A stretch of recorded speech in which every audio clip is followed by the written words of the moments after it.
tonight and let you know how grateful we are for all of your love and support. I also want to let you know that tonight the role of the soothsayer will be played by Isabella Eunice. So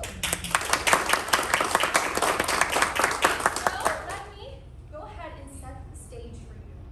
Our show takes place in 2021 in the town of Rome, Florida. So, without any further ado, sit back, relax, and enjoy this modern take on a classic play.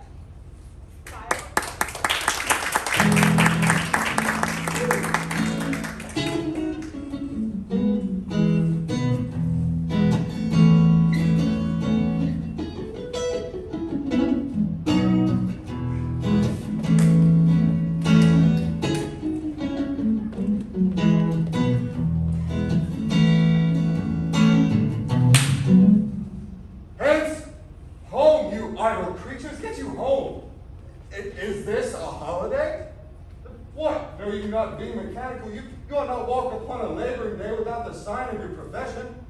Hey, speak. What trade art thou? Why, sir, a carpenter. Where is thy leather apron? And thy wool? What dost thou with thy best apparel on? You, sir, what trade are you? Truly, sir, in respect of a fine gentleman, I am much, as you would say, a cobbler.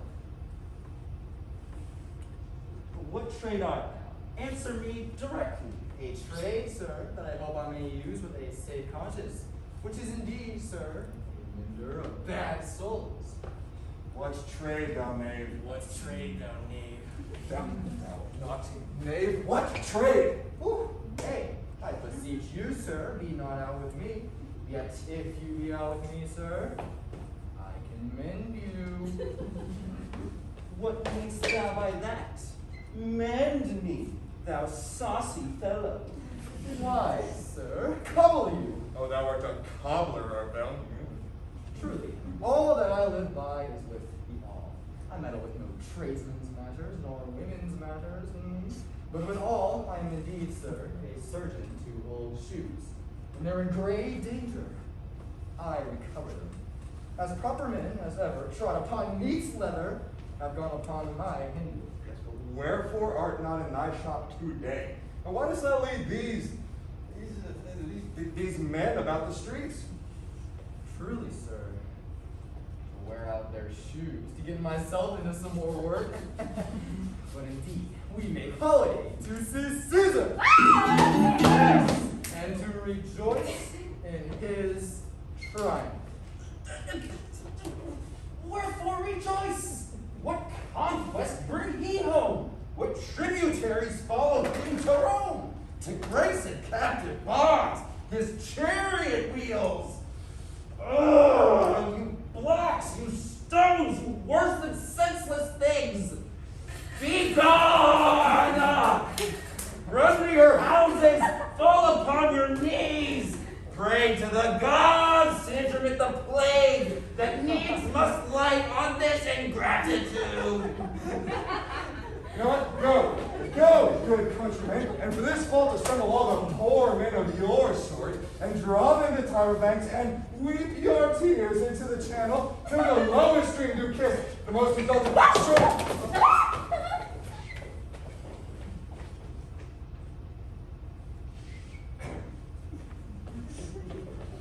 See where their basest men will be not moved? They vanish, tongue-tied in their guiltiness. Go you down that way towards the Capitol, and this way, will I. Disrobe the images if you do find them decked with ceremonies. But may we do so? You know it is the feast of Lupercal. It is no matter. Let no images be hung with Caesar's trophies. I'll about and drive away the vulgar from the streets, and so do you too when you perceive them thick. These growing feathers plucked from Caesar's wing will make him fly an ordinary pitch. Force would soar above the view of all and keep us all in servile fearfulness.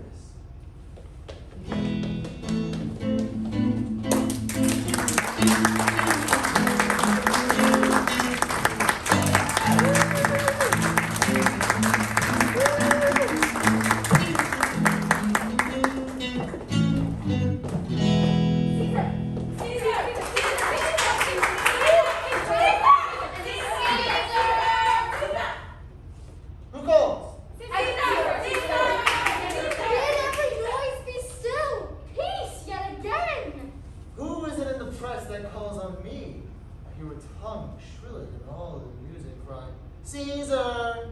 Speak! Caesar's turn to hear. Beware the Ides of March. What man is that? Soothsayer, bid you beware the Ides of March. Set her before me. Let me see her face. Follow, come from the throng. Look upon Caesar. What sayest thou to me now? Speak once again. Beware the Ides of March.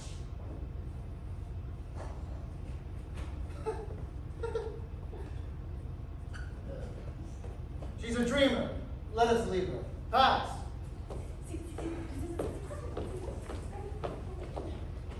Will you go see the order of the course? Not I. I pray you do. I'm not handsome. I do like some of that quick spirit that is an Antony. So I do not hinder, Cassia, your desires. I'll leave you.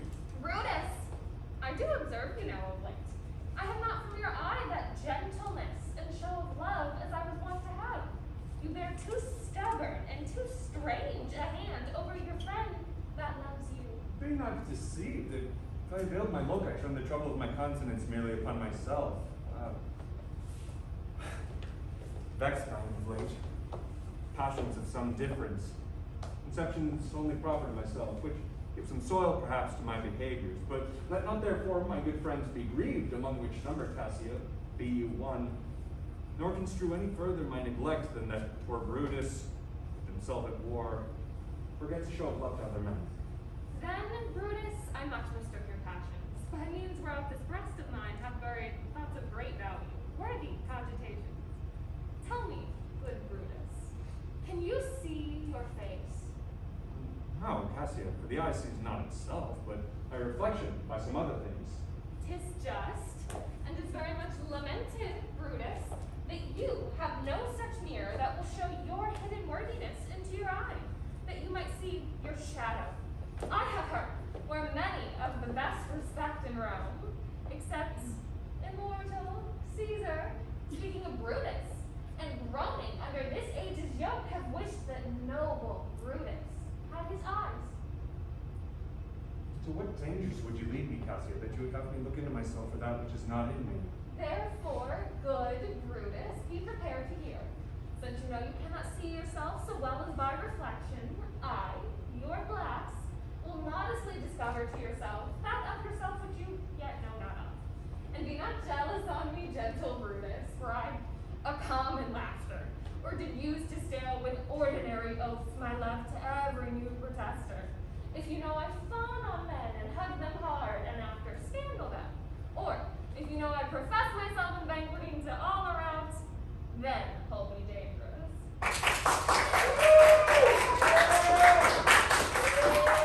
What means this shouting? I do for the people choose Caesar for their king. Aye, do you fear it? Then must I think you would not have it so? I would not.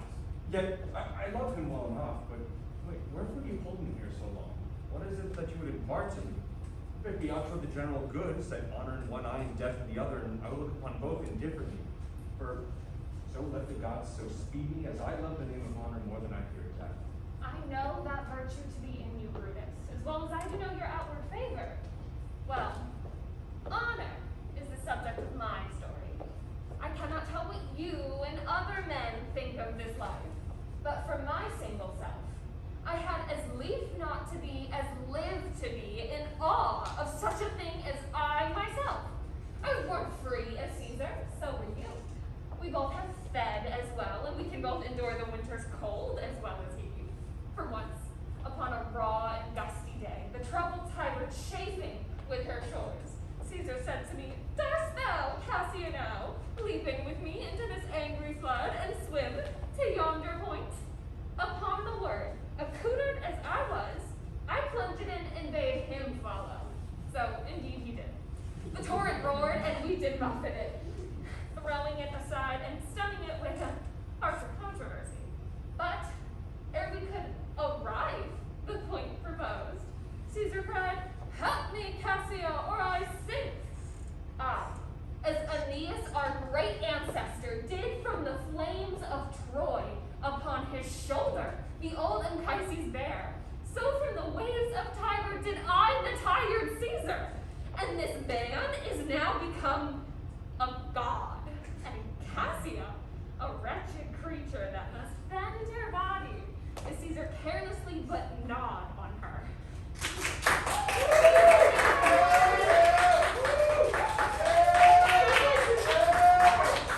Another general shout. I do fear these applauses are for some new honors that are heaped on Caesar.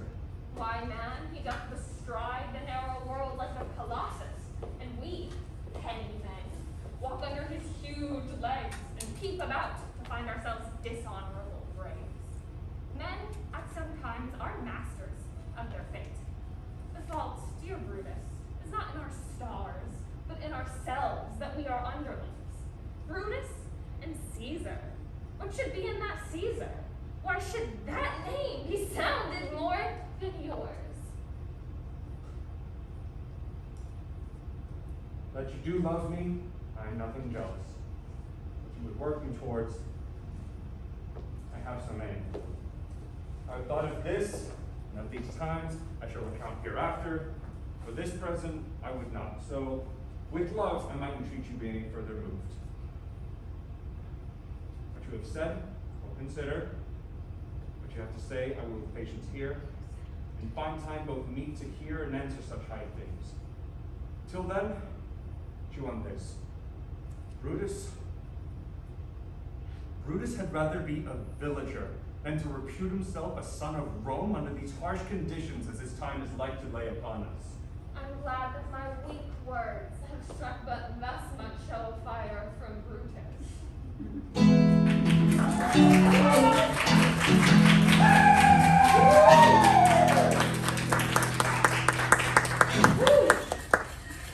The games are done, and Caesar's returning. As they pass by, pluck Casca by the sleeve, and she will, after her sour fashion, tell you what hath proceeded where you know to know. I will do so. But look you, Cassia, the angry spot doth glow on Caesar's brow, and the rest are like a chidden train. Casca will tell us what the matter is. Antonio, Caesar. let me have men about me that are fat, sleek-headed men, and such as sleep at night. Young Cassia has a lean and hungry look. She thinks too much. Such men as she are dangerous. Fear her not, Caesar. She's not dangerous. She is a noble Roman and well given. I fear her not. Yet, my name were liable to fear. I do not know the man I should avoid so soon as that fair Cassia. She reads much. She's a great observer, and she looks quite through the deeds of men. She loves no plays as thou dost, Antony. She hears no music. Seldom she smiles, and smiles in such a sort as if she mocked herself and scorned her spirit, that could be moved to smile at anything. Such men as she be never at heart's ease, while they behold the greater than themselves, and therefore are they very dangerous. I'd rather tell thee what is to be feared than what I fear, for always I am Caesar. Come on my right hand, for this here is death, and tell me truly what thou thinkst of her.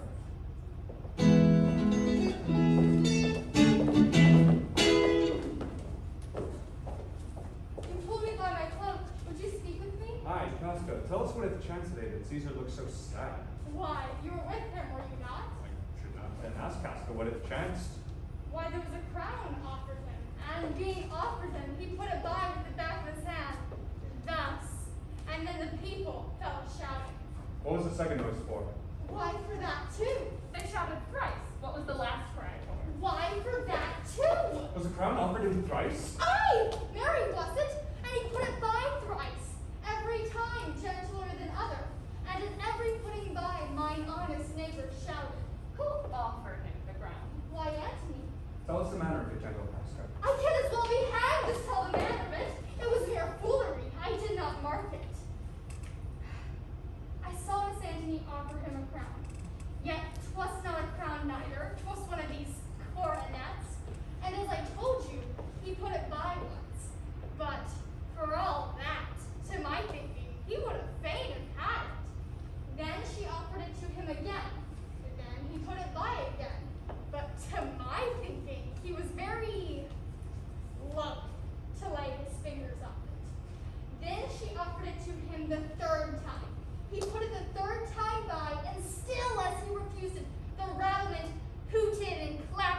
chapped hands and threw up their sweaty nightcaps and uttered such a deal of stinking breath that Caesar had refused the crown that it had almost choked Caesar, for he swooned and fell down at it.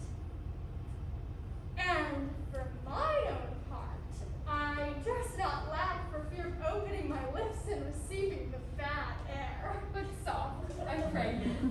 What, did Caesar swoon? He fell down at the marketplace and foamed at the mouth and was speechless. 'Tis very light. He hath the falling sickness. No, Caesar hath it not. But you and I, and honest Casca, we have the falling sickness. I know not what you mean by that, but I am sure Caesar fell down. If the tag-rag people did not clap and hiss him according to as he pleased and displeased them, as they used to do the players in the theater, I am no true man. What said he when he came unto himself? Mary, before he fell down, when he perceived the common herd was glad he refused the crown, he plucked me out his double leg and offered them his throat to cut. And I had been a man of any occupation, and I had not taken him at a word, I would I might go to hell among the roads. And so he fell. When he came to himself again, he said that if he had done or said anything amiss, he desired their worships to think it was his infirmity. 3 or 4 wenches where I stood and cried, "Alas, good soul," and forgave him with all their hearts. But there's no heed to be taken of them. If Caesar had stabbed their mothers, they would have done no less. And after that he came thus sad away? Aye. Did Cicero say anything? Aye, he spoke Greek. To what effect? Nay, can I tell you that I'll never look you in the face again. But those that understood him smiled at one another and shook their heads. But for mine own part, it was Greek to me. I could tell you more news too. Marulus and Flavius were pulling scarves on Caesar's images or put to silence. Very well. There were more foolery yet if I could remember it. Casca, will you sup with me tonight? Oh, no, I'm promised for it. Will you dine with me tomorrow? I, if I be alive, and your mind cold, and your dinner worth eating. Good. I will expect you. Do so. Farewell, both.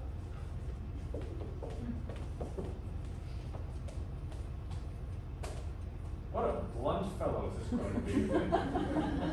She was quick better when she went to school. So is she now in execution of any bold or noble enterprise. However, she puts on this tardy form. This rudeness is a sauce to her good wit, which gives men stomach to digest her words with better appetite. So it is. For this present, I will leave you. Tomorrow, if you please to speak with me, I will come home to you, or you will. Come home to me, and I will wait for you. I will do so. Till then, think of the world.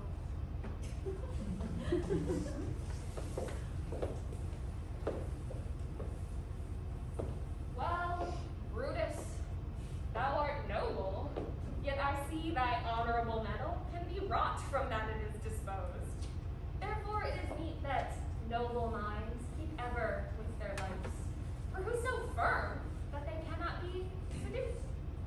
Caesar bears me hard, but he loves Brutus. If I were Brutus now and he were Cassio, he should not be living.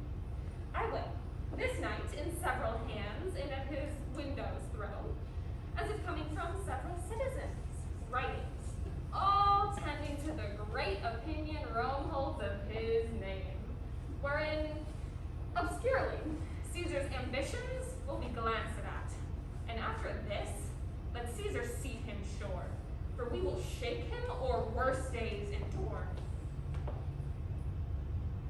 Who's there? A Roman! Casca, by your voice. Your ear is good. Cassio, what night is this? A very pleasing night to honest men. Whoever knew the heavens meant as so? Those that have known the earth so full of faults.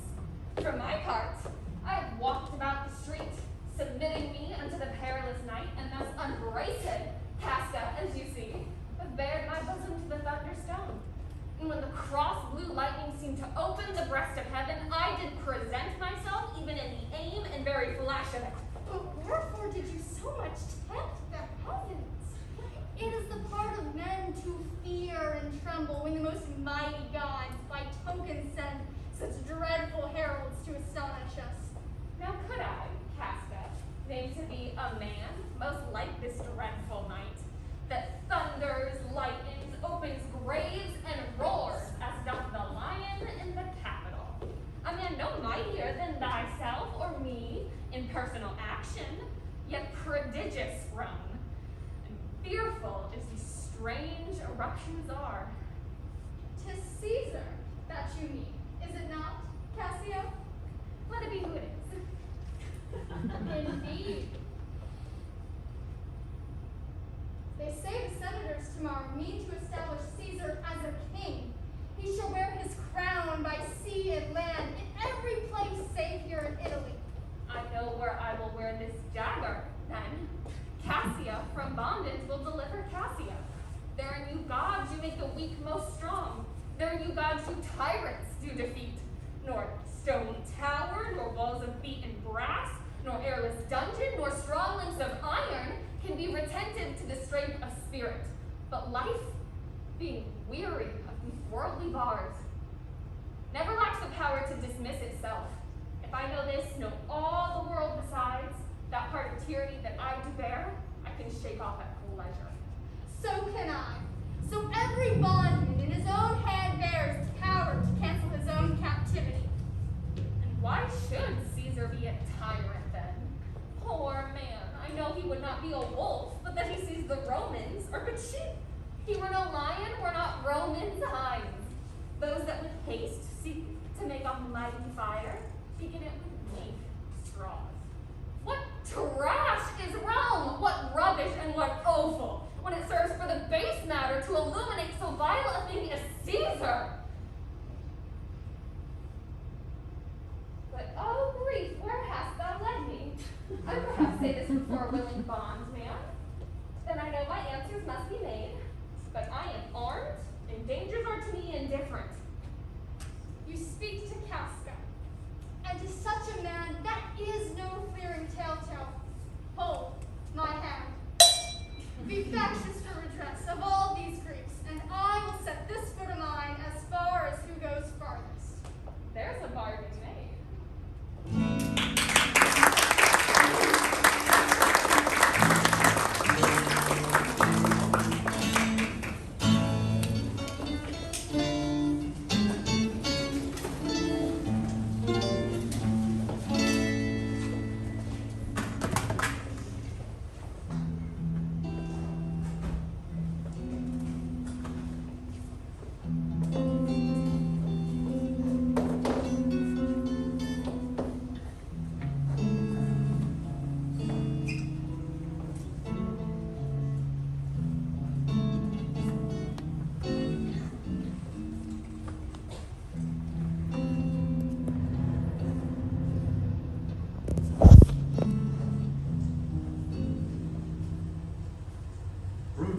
Thou sleepest, wake and see thyself, shall roam, etc.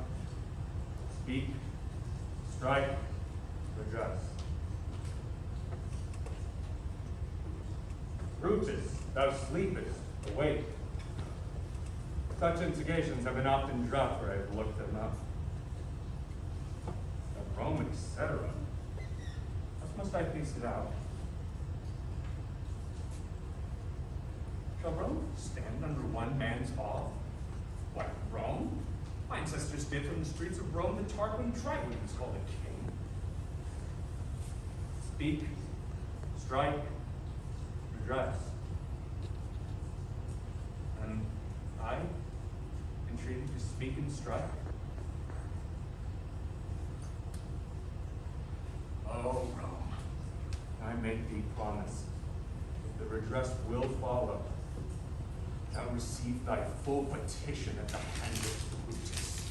Sir, March has wasted 15 days. 'Tis good. Go to the door. Somebody knocks.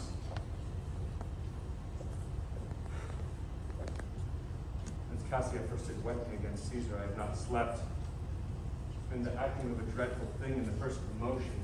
All the interims like a phantasma or a hideous dream. The genius and the mortal instruments are then in council, and the state of man, like to a small kingdom, suffers then the nature of an insurrection. Sir, since your sister Cassia at the door, we does desire to see you. Is she alone? No, sir, there are more with her. Do you know them? No, sir, their hats are plucked about their ears, and half their faces buried in their cloaks, that by no means I may discover them by any mark of favor. Let them enter. They are the faction. Oh, conspiracy. Shamest thou to show thy dreadful brows by night, when evils are most free? Oh, then by day, where wilt thou find a cavern dim enough to mask thy